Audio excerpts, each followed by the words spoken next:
인간은 생각하고 말하고 행동하면서 그렇게 사는 존재잖아요.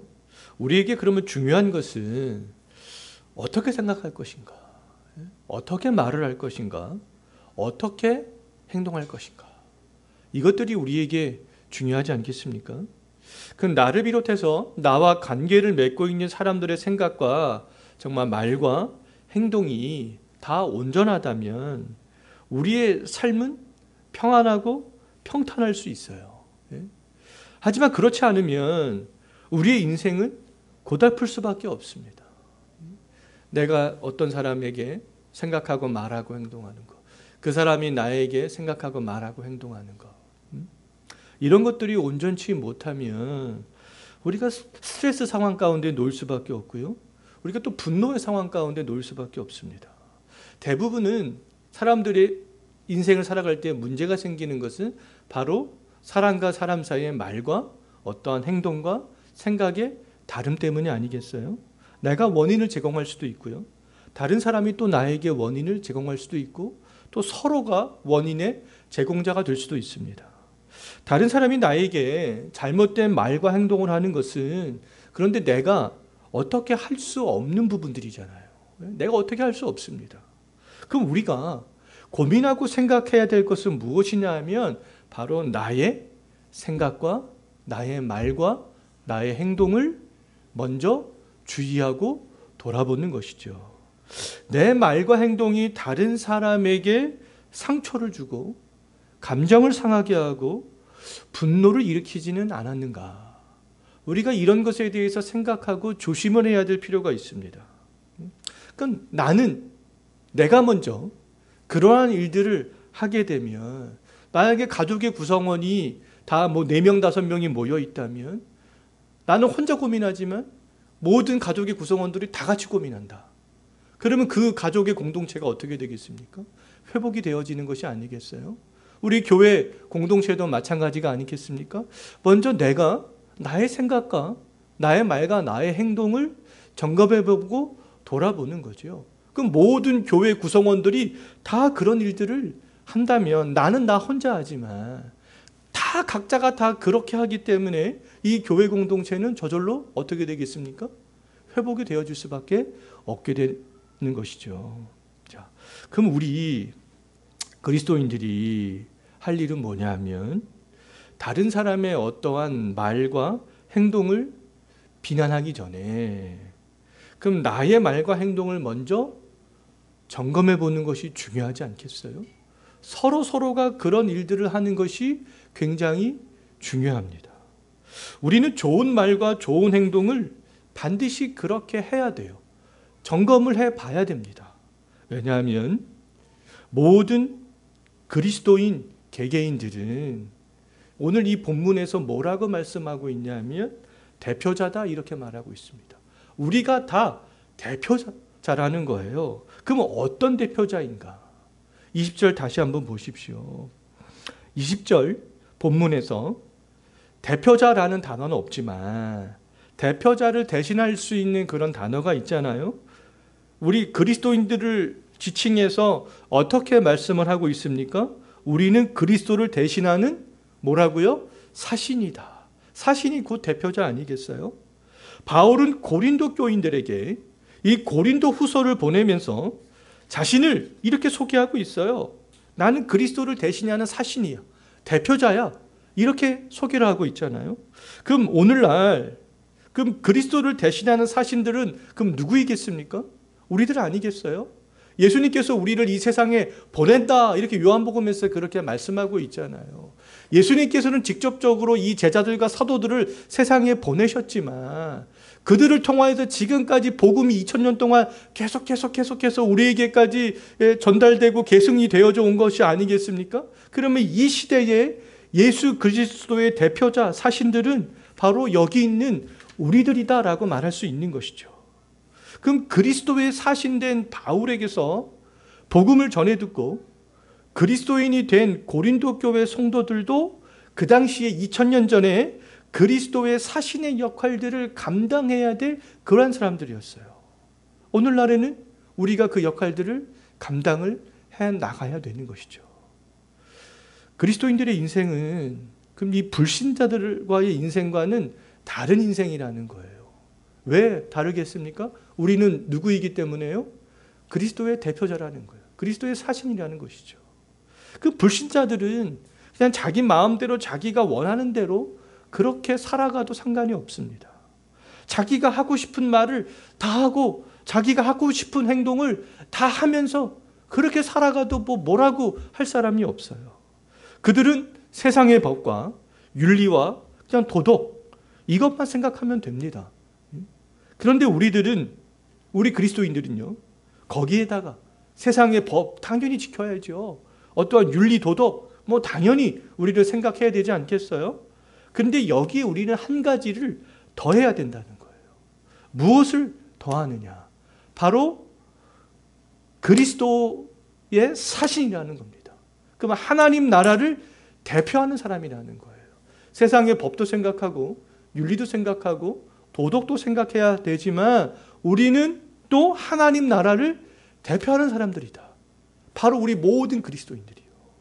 이것을 우리는 더 생각을 할 수 있어야 되는 거예요. 세상의 법과 윤리와 도덕은 중요하지만 또 어떻게 보면 중요하지 않을 수도 있습니다. 왜냐하면 그것들은 시대에 따라 변하기 때문에 그래요. 세상의 법과 윤리와 도덕은 이 하나님 나라의 법과 윤리와 도덕과 같을 수도 있지만 다를 수도 있잖아요. 다를 수도 있어요. 이 세상의 법과 윤리와 도덕을 그 완벽히 지키는 사람들일지라 할지라도 하나님 나라의 이런 법과 윤리와 도덕은 지키지 못할 수 있습니다. 반대로 하나님 나라의 법과 윤리와 도덕을 지키는 사람들이라 할지라도 이 세상의 어떠한 법과 윤리와 도덕을 지키지 못할 수 있어요. 못할 수 있습니다. 그럼 이 세상의 법과 윤리와 도덕과 하나님의 나라의 법과 윤리와 도덕 중 무엇이 더 크겠습니까? 하나님 나라의 것이 더 크겠죠. 하나님 나라의 법과 윤리와 도덕이 세상의 법과 윤리와 도덕보다 우선한다. 중요하다. 그것을 포함한다. 이렇게 말할 수 있습니다. 이 세상의 법과 윤리와 도덕을 그 모든 사람들이 다 지킬 때 그럼 이 세상이 좋아질 수 있겠는가? 모든 사람들이 이 세상에서 정해놓은 법과 윤리와 도덕을 지킨다. 그럼 이 세상이 좋아질 수 있을까요? 세상 사람들이 말하는 어떤 유토피아 그런 것들이 정말 이 세상에서 만들어질 수 있을까요? 인본주의자들은 그렇게 생각을 하겠죠. 근데 제가 생각할 때는 그렇지 않습니다. 우리가 한 가지 예만 딱 들어봐도 그렇지 않겠다는 걸 금방 알 수 있어요. 예를 들어 간음. 세상에서는 간음하면 처벌을 받습니까? 안 받습니까? 처벌받지 않잖아요. 처벌받지 않습니다. 과거에는 간음에 대해서 많은 사람들이 잘못된 거야 이렇게 생각을 했잖아요. 그래서 간음을 처벌했습니다. 그것이 그 시대의 사람들의 그런 도덕성이었다는 거예요. 그런데 이제는 사람들의 어떠한 도덕의 기준이 변했습니다. 그렇기 때문에 간음을 해도 처벌하지 않게 되는 것이죠. 사회가 이렇게 되면 그러면 간음에 대한 사람들의 전반적인 그 윤리성은요 점점 더 희미해질 수밖에 없어요. 이 법과 어떠한 이 도덕과 윤리성은 이렇게 같이 가는 겁니다. 근데 이러한 것들이 간음 하나밖에 없겠어요? 굉장히 많죠. 오늘날 사회적 이슈가 되고 있는 성소수자들의 문제, 이 낙태, 이런 건 다 마찬가지입니다. 어떠한 그런 사람들이 요구하는 것들을 다 들어줬을 때, 법으로 다 만들어서 제정해 주었을 때 세상이, 그럼 정말 세상에 그러한 법과 도덕과 윤리를 그런 식으로 가가지고 다 만들어진다면 이 세상이 좋아지겠느냐? 그렇지 않다는 거예요. 절대로 그렇지 않다는 겁니다. 근데 이 하나님 나라의 법과 윤리와 도덕은 변하지 않는 거잖아요. 절대적인 겁니다. 변하지 않아요. 그러면 이 많은 사람들이 이 하나님 나라의 법과 윤리와 도덕을 지키면 이 세상이 어떻게 되겠습니까? 당연히 좋아지게 되어져 있는 것이죠. 이 세상은 당연히 회복이 되어져 있습니다. 자, 세상 사람들은 자기들의 생각을 주장하잖아요. 여론화시키잖아요. 또 법을 자기들에게 유리한 대로 고치려고 하고 만들어가고 더 나아가 사람들의 전반적인 윤리성과 도덕성까지도 바꾸려고 하고 있는 것이죠. 하나님 나라의 법과 윤리와 도덕에서는 안 된다고 말하지만 그 세상 사람들은 괜찮다 이렇게 얘기를 하고 있습니다. 자, 우리는요 이러한 시대 가운데 살아가고 있다는 거예요. 예? 전반적으로 법이 성경과는 점점 이렇게 멀어지려고 하고 이 성경에서 말하는 어떤 도덕과 윤리성과도 점점 조금은 멀어지려고 하는 그런 우리 시대 가운데 우리 살아가고 있습니다. 근데 우리가 이러한 시대에 그리스도인의 사신으로 하나님 나라의 대표자로 우리가 부름을 받았다는 거예요. 한 나라의 대사로 부름받은 사람들도 대사로 부름을 받기 전과 부름을 받은 이후의 삶이 어떻겠어요? 다를 수밖에 없잖아요. 다를 수밖에 없습니다. 대사로 부름을 받기 전에는 그냥 내 생각대로 살고 내가 하고 싶은 말하고 행동을 해도 상관이 없었어요. 그러나 이제 대통령이 임명하여서 어떤 한 나라의 대사로 파송이 된 이후에는 그렇게 살아갈 수 없습니다. 내 생각대로 내가 하고 싶은 말, 내가 원하는 행동 그렇게 할 수 없잖아요. 철저하게 한 나라의 대사로 파견된 사람답게 그 나라를 대변하는 그런 생각을 해야 되고 그 나라를 대변하는 말을 해야 되고 그 나라에 걸맞는 그런 행동을 할 수밖에 없게 되는 것이죠. 그것이 바로 이 대표자가 해야 될 일들이 되는 것입니다. 그럼 우리들도 이 그리스도의 사신으로 부름을 받기 전과 부름을 받은 이후의 삶의 방식이 당연히 달라져야 되지 않겠습니까? 당연히 달라져야죠. 외형적으로 규모가 큰 교회에 있든지 작은 교회에 있든지 그건 상관없습니다. 다 동일합니다. 모든 그리스도인은 하나님의 나라를 대표하는 그리스도의 사신이라는 거예요. 그러면 하나님 나라를 대표하는 사람답게 생각하고 말하고 행동해야 된다는 겁니다. 그리스도인의 사신으로 부름받은 사람이 해야 될 일들은 어떠한 내 개인적인 이익을 먼저 생각해서는 안 된다는 것이죠. 내 생각을 먼저 생각해서는 안 된다는 거잖아요. 하나님 나라를 먼저 생각해야 된다는 겁니다. 내 생각을 말하고 내가 하고 싶은 대로 행동해서는 안 된다는 거예요. 하나님 나라를 대변하는 그런 말, 하나님 나라의 백성다운 그런 행동, 그런 것들이 나와 주어야 된다는 것이죠. 우리의 생각이 그럼 우리를 사신으로 파송하신 그 그리스도의 생각과 동일한가? 생각해 봐야 되지 않겠습니까? 평소에 우리의 입에서 나오는 그런 말들이 하나님을 영화롭게 하는 말들인가? 또 우리의 행동이 하나님을 영화롭게 하고 그리스도를 욕되게 하지 않은 행동인가? 우리 이것들을 좀 잘 생각을 해볼 필요성이 있습니다.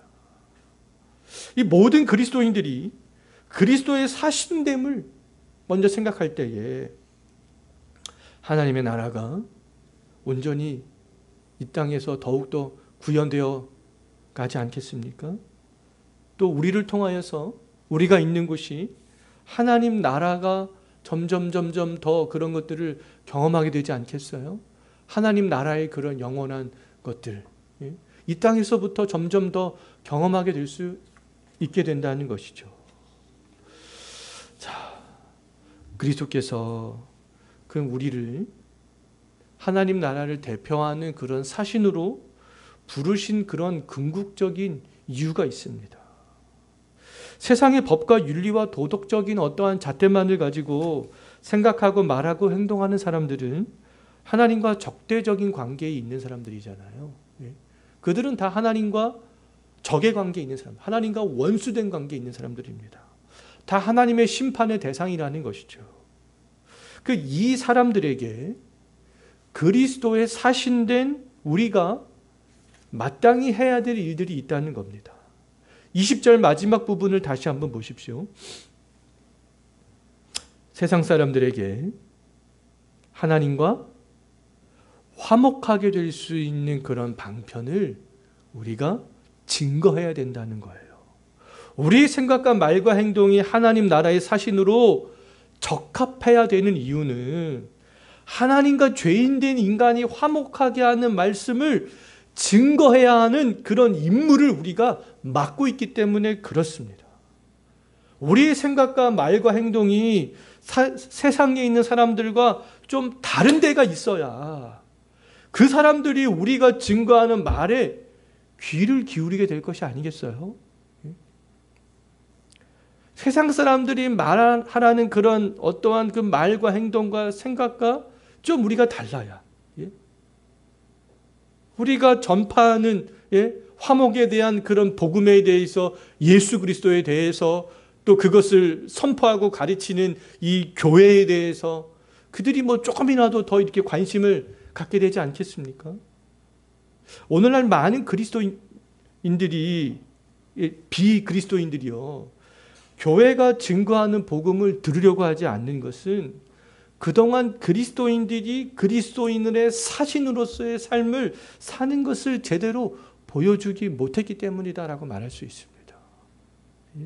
오늘날 사람들이 교회 그럼 예수님 다 이렇게 손사래를 치는 그런 시대가 되었잖아요. 거기에 대한 책임이 어디 있겠습니까? 바로 하나님께서는 이 교회 안에 있는 그리스도인들을 그리스도의 사신으로 하나님 나라의 대표자로 그렇게 부르셨는데 그 대표자의 역할들을 잘 감당하지 못했다는 겁니다. 그리스도인의 어떠한 사신으로서의 공신력을 갖지 못했기 때문에 오히려 사람들은 교회를 막 조롱하고 비판하고 교회의 기역자도 꺼내지 말아라. 그러한 사람들이 점점 더 많아지고 있잖아요. 우리는 그리스도의 대표자예요. 어떠한 대표자로 부름을 받았습니까? 화목을 선포하는, 화목을 선포하는 그런 대표자로 부름을 받았다는 거예요. 이 예수님께서 하시던 일들을 우리에게 부탁하셨습니다. 예수님께서 이 땅에 계실 때 자기의 생각을 말하지 않으셨잖아요. 언제나 하나님께 영광이 되는 그런 생각을 하셨습니다. 하나님 나라에 관련된 그런 생각을 하셨어요. 예수님께서는 자기에게 유익이 되는 그런 말씀을 하지 않으셨습니다. 하나님께 영광이 되는 말, 그런 말씀들을 하셨잖아요. 하나님 나라를 확장시킬 수 있는 말, 영혼을 살릴 수 있는 말, 믿음을 성장시킬 수 있는 말, 사람과의 관계를 회복시킬 수 있는 그런 말, 사람들에게 하나님 나라에 대해서 희망을 줄 수 있는 말, 예수님께서는 언제나 그런 말씀을 하셨습니다. 예수님께서 또 독단적으로 행동하지 않으셨잖아요. 언제나 하나님께 영광이 되는 그런 행동을 하셨습니다. 하나님 나라를 확장해 갈 수 있는 그런 행동을 하셨잖아요. 그럼 이 땅에 오신 예수님은 하나님을 위해서 그리고 우리를 위해서 죽으셨습니다. 그 십자가에서 죽으심으로 우리와 하나님과의 관계를 화목해 하셨죠. 하나님과 인간의 화목을 위해서 예수님을 이 땅에 하나님께서 보내셨다면 예수님은 우리를 세상에 보내셨습니다. 이제는 우리가 그 사명을 감당해야 된다는 거예요. 화목을 위해서 그리스도의 사신으로 부르심을 받은 우리들, 그것이 우리의 정체성이라는 겁니다. 아, 나는 하나님 나라의 대표자구나. 그리스도의 사신이구나. 그러면 나는 내 생각과 내 말과 내가 하고 싶은 대로 행동을 하는 것이 아니라 하나님과 하나님의 나라를 대변하는 그런 생각과 행동과 말을 해야 되는구나. 특별히 저 원수된, 세상에 하나님과 원수된 사람들을 하나님과 화목하게 하기 위해서 내 생각과 내 말과 내 행동이 거기에 초점이 맞추어져야 되는구나. 예수님처럼. 그것들이 우리가 가져야 될 정체성이라는 거예요. 정말 이 땅에서 살아갈 때에 예수님처럼 정말 우리가 생각하고 예수님처럼 말하고 예수님처럼 행동하면서 그리스도의 사신으로서의 역할을 정말 최선을 다해서 감당해 나갈 수 있게 되기를 간절히 소망합니다.